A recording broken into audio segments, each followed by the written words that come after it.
এ জামাল এদিকে আয়।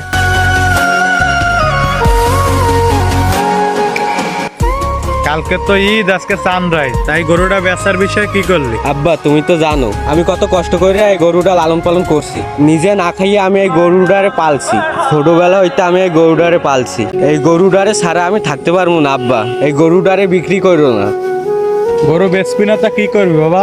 তোর মার যে অবস্থা তাই তো দেখতেছিস। ডাক্তার কইছে 2 দিনের ভিতরে অপারেশন করাইতে হবে। দিনের ভিতরে অপারেশন না করাইতে বলে তোর মার আর বাঁচাইতে পারবো না। এখন গরু এটা বেচে দে, দরকার হলে সব ঠিক হইলে গরু কিনে দেবানি একটা।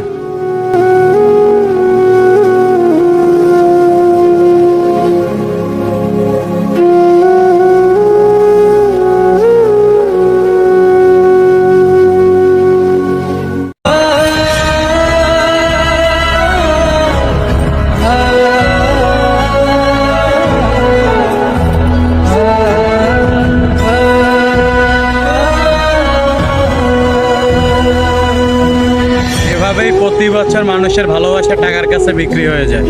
আল্লাহ পাক সবার কোরবানি কবুল করে নিক, আমিন।